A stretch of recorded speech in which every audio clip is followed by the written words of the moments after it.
boa noite, pessoal. Somos do curso de farmácia, sexto semestre. Estaremos dando início à nossa apresentação da disciplina Imunologia Clínica, ministrada pela professora doutora Carla Pinheiro. Nossa equipe é formada por Edilma dos Santos Leite, Luciana André da Silva e Maria Amélia Oliveira Franco. O tema sugerido à equipe foi Diagnóstico Imunológico das doenças infecciosas causadas por vírus, mononucleose infecciosa e hepatites. Vamos ao conceito. A mononucleose infecciosa é uma infecção viral comum.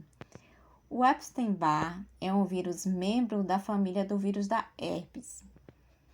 O termo mononucleose diz respeito ao aumento de um tipo especial de células brancas, os linfócitos, na corrente sanguínea, quando comparado aos outros componentes do sangue, com o resultado da infecção por Epstein-Barr.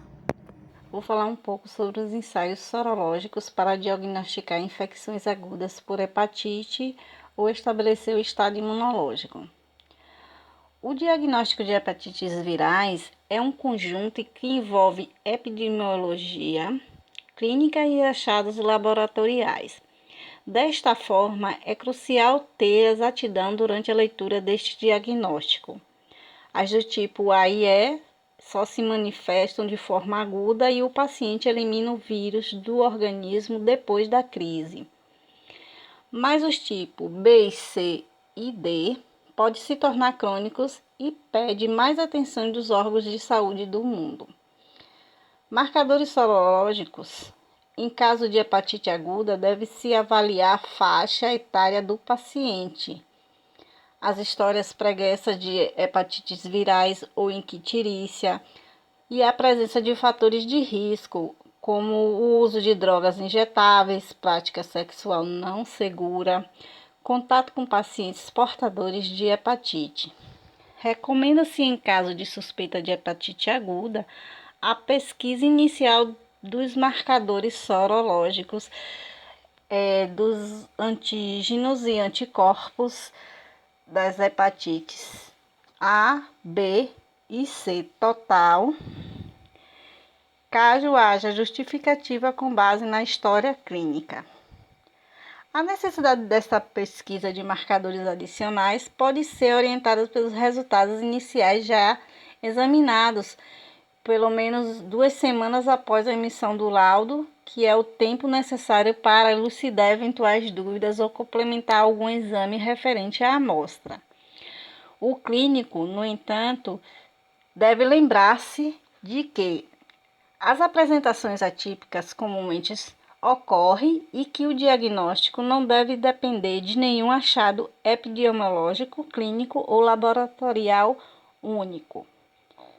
Em particular, os testes de laboratório variam dependendo de muitos fatores, incluindo quando durante o curso da doença a amostra foi obtida, como foi tratado e se os testes mais adequados foram encomendados.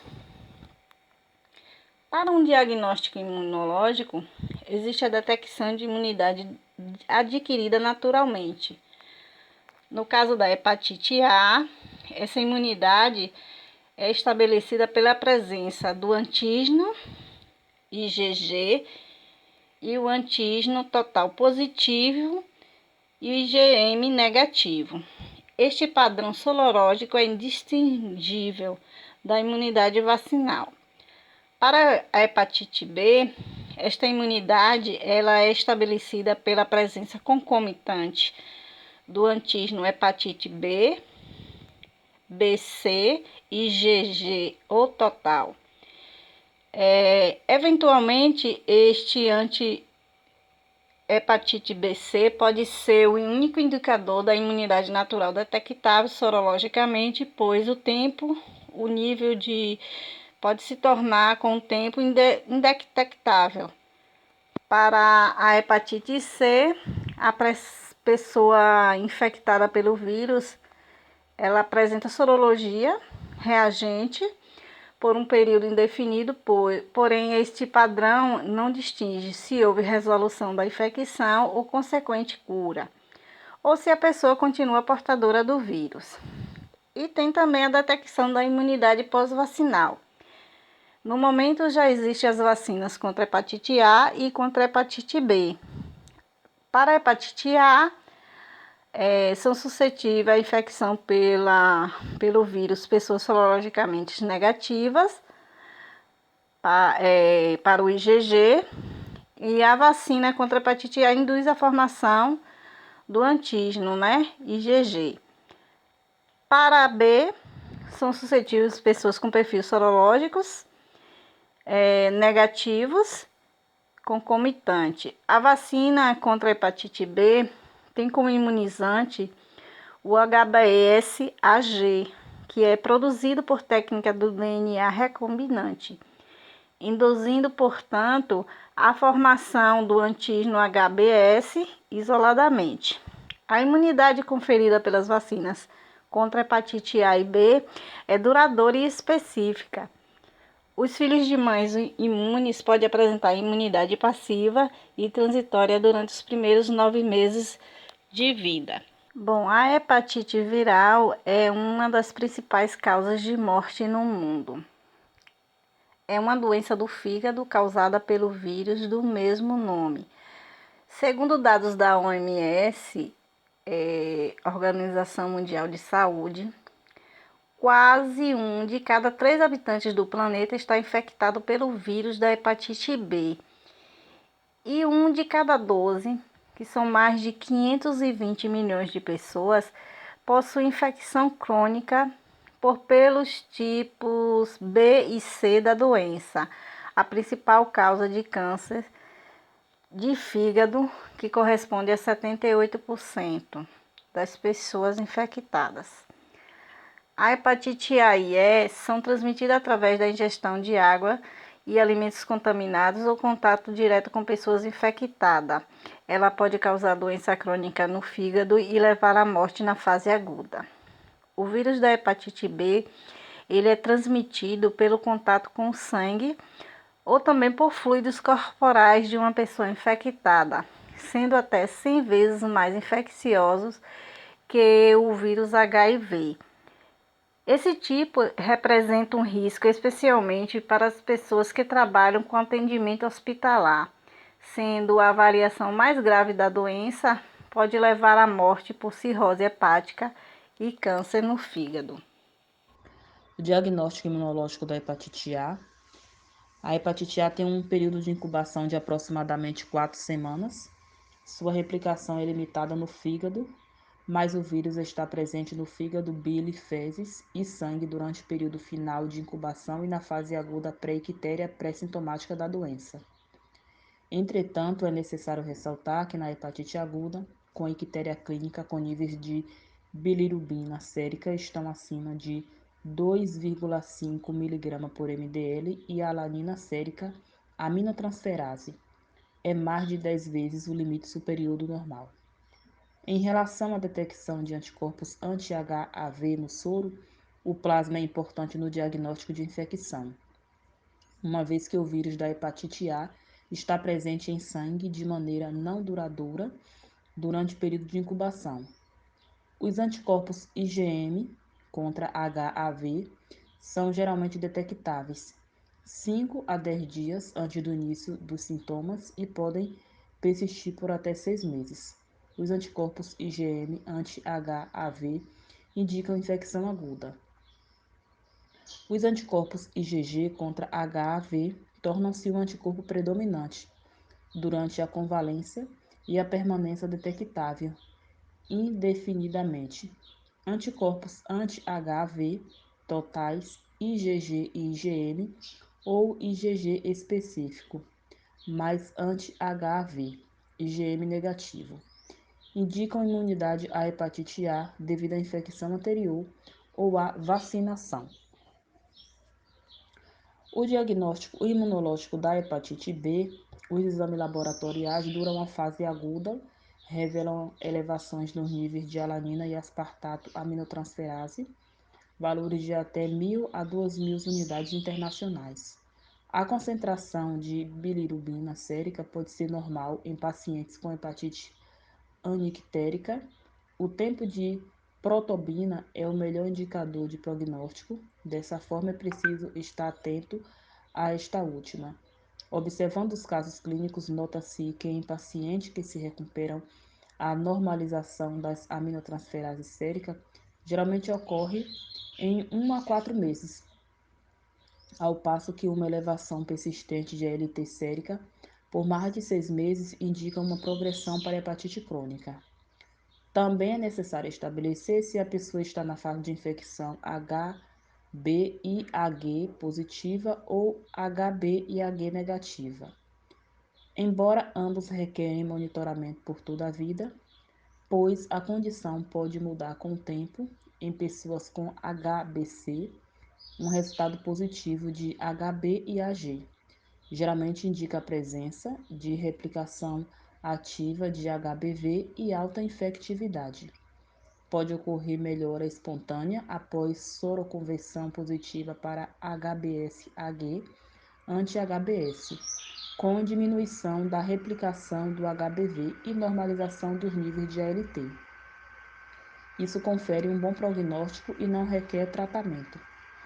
O diagnóstico imunológico da hepatite C é pela detecção de anticorpos anti-HCV, os imunoensaios de terceira geração, que incorporam proteína das regiões do núcleo NS3 e NS5, podem detectar anticorpos anti-HCV, geralmente dentro de 6 a 8 semanas de infecção. Isto é, a partir da fase inicial de elevação das aminotransferases, ambos os testes de diagnóstico rápido e imunoensaios estão disponíveis com sensibilidade e especificidade comparáveis. Este teste não diferencia entre infecção atual e passada. O teste também pode ser falso positivo em algumas situações e o diagnóstico de um paciente individual deve ser confirmado pela detecção de RNA do HCV antes de considerar o tratamento.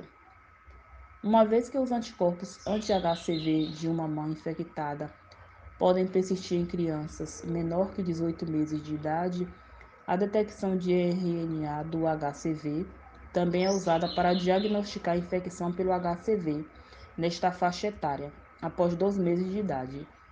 Período de janela. Os ensaios concebidos exclusivamente para detectar anticorpos para HCV inevitavelmente têm um período de janela de infecciosidade. No início da infecção, durante o qual os anticorpos podem ser indetectáveis, o RNA do HCV normalmente não é usado para determinar a exposição do HCV, apesar de seu curto período de janela, 1 a 2 semanas após o início da infecção aguda, principalmente por causa do custo. Existem algumas situações com infecções HCV oculta, ou seja, RNA de HCV, detectável na ausência de quaisquer marcadores sorológicos, ou seja, soronegativo para HCV, que pode ser devido à imunossupressão subjacente em, por exemplo, população infectada por HIV. A triagem para a infecção pelo HCV é feita por meio de testes sorológicos para anticorpos para o HCV. Se positivo, um teste de ácido nucleico para a RNA do HCV é necessário para confirmar a infecção crônica pelo HCV.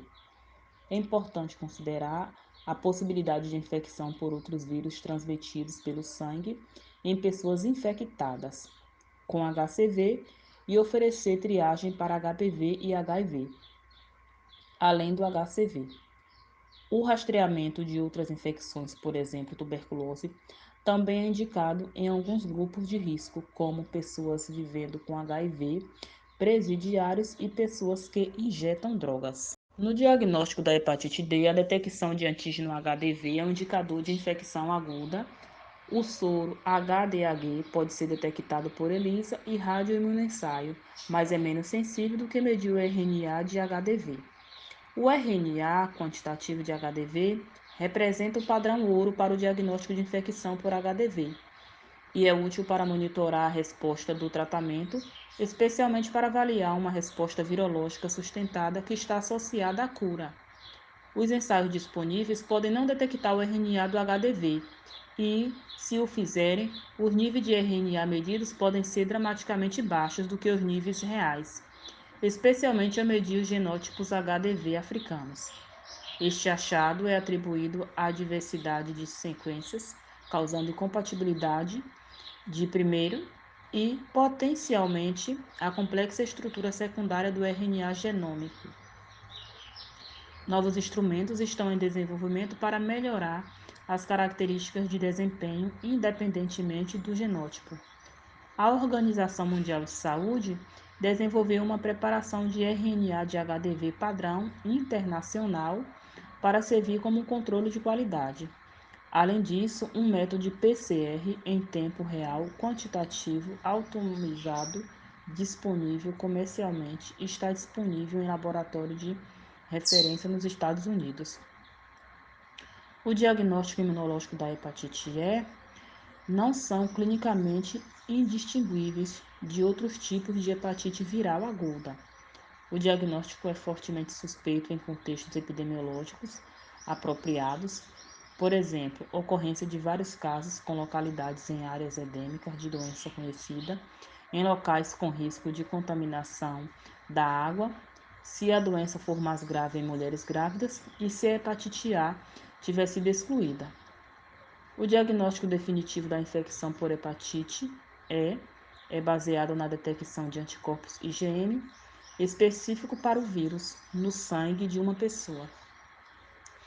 Na hepatite aguda com icterícia clínica, os níveis de bilirrubina sérica estão acima de 2,5 mg por ml e a ALT sérica é mais de 10 vezes o limite superior do A normal. mononucleose infecciosa, também conhecida como doença do beijo, é uma infecção causada pelos vírus Epstein-Barr, transmitida através da saliva. Durante o período de incubação de 6 semanas da infecção primária por a replicação viral, é detectada pela primeira vez na cavidade oral. Neste local, o Epstein-Barr vírus infecta as células B e as células epiteliais tonsilares. Curiosamente, a eficiência da infecção para esses tipos de células varia dependendo do tipo de célula que suporta a replicação viral. Estudos in vitro demonstram que os vírus derivados de células epiteliais são mais capazes de infectar células B e vice-versa. Portanto, a infecção por Epstein-Barr vírus na cavidade oral é provavelmente afetada pelo padrão cíclico desta mudança tropical. A transição da cavidade oral para o sangue periférico se dá quando o vírus em algum ponto durante o período de incubação. Como e quando essa transição ocorre não é bem compreendido.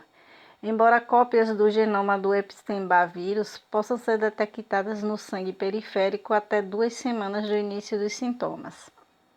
Além disso, o perfil da expressão gênica revelou que 2 semanas antes do início dos sintomas, uma resposta sistêmica do interferotipo 1 pode ser detectada em alguns indivíduos que subsequentemente apresentam mononucleose infecciosa.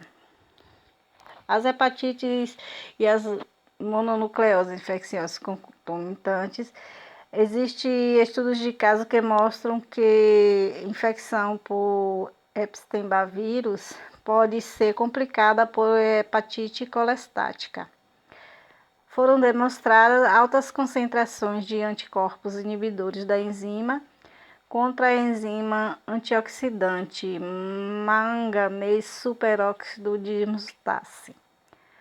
Os autoanticorpos reduzem a ação antioxidante da enzima em mais de 70% e favorecem o dano oxidativo celular in vitro.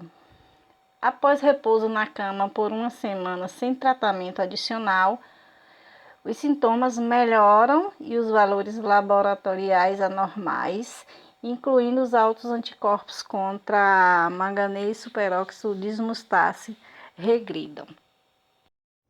Para tornar nossa apresentação mais didática, trouxemos um caso clínico, diagnosticando a mononucleose. A MDL, 1 ano e 8 meses, procedente de Feira de Santana, teve a diminuição da diurese há uma semana. A criança foi encaminhada para o hospital HGE, onde teve internada por 16 horas, com diminuição da diurese e arnúria há um dia. Hoje urinou 3 vezes pela manhã, aceitando a dieta, evacuando normalmente. Filho único de uma cesárea por DCP, pesando 3,820 kg, temperatura 39 graus, vacinação em dia, a avó e tia materna como ADM. Há um exame físico hidratado, palidez cutânea, presença de inflamação na garganta, linfadenopatia bilateral em região do pescoço, indolor, imóveis, eupneico, nomarcárdico, FC 96 BPM, abdômen globoso, flácido, aparentemente indolor, fígado 6 cm do RCD, baço 4 cm do RCE, paciente encaminhado para exames laboratoriais após avaliação. Nesse caso, podemos observar que o trio característico dos sintomas é inflamação da garganta, linfadenopatia, que é glândulas linfáticas inchadas, especialmente no pescoço, fadiga, que está geralmente presente e pode permanecer durante vários meses. O diagnóstico laboratorial da mononucleose é um exame de sangue que auxilia o médico no diagnóstico da mononucleose infecciosa. Ele serve para investigar a presença no sangue do vírus de Epstein-Barr, causador mononucleose infecciosa. O exame é feito através da análise do soro sanguíneo.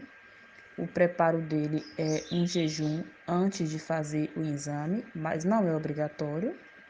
E o diagnóstico da mononucleose é um resultado com um anticorpo IgG após o aparecimento precoce de IgM anti-EBV circulante e a seguir uma diminuição até níveis não detectáveis. Em seguida, observa-se uma elevação dos níveis de IgG anti-EBV. A presença de anticorpo da classe IgM anti-EBV é essencial para estabelecer um diagnóstico de mononucleose infecciosa aguda. A referência dele é não reagente, menor que 20 ml, e reagente maior que 20 ml. O exame de sangue, ele auxilia o médico no diagnóstico da mononucleose infecciosa. Serve para o médico identificar de anticorpos IgG, anti-EBNA. É importante na identificação da fase em que o paciente se encontra em relação à infecção pelo EBV. E ele é feito através de análise do soro sanguíneo. Diagnosticando a mononucleose. Através do exame de sangue, anticorpos para antígeno, anti-EBNA e IgG, que auxilia o médico no diagnóstico da mononucleose infecciosa. Para que serve esse exame? Ele serve na identificação de anticorpos IgG, anti-EBNA, e é importante na identificação da fase em que o paciente se encontra em relação à infecção pelo Epstein-Barr vírus.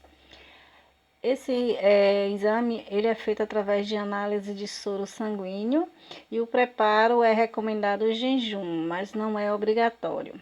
Nos resultados, a presença de anticorpos contra o EBNA significa que a infecção ocorreu em algum momento do passado. Os anticorpos contra o EBNA se desenvolvem de 6 a 8 semanas após infecções primárias e ficam presentes por toda a vida. As referências geralmente negativo título inferior a 1 por 20 unidades por ml. Alguns exames complementares é necessário, no caso do hemograma. A leucopenia é habitual nas formas agudas, entretanto, muitos casos cursam sem alteração no leucograma. A presença de leucocitose sugere intensa necrose hepatocelular ou associação com outras patologias. Não ocorre alterações significativas na série vermelha. A plaquetopenia pode ocorrer na infecção crônica pelo hepatite C vírus.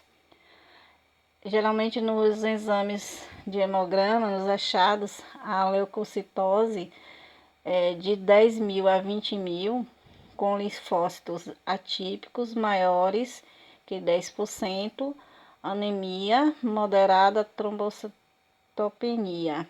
Na função hepática, tem um aumento discreto das transaminases e da fosfatase alcalina, hiperuricemia.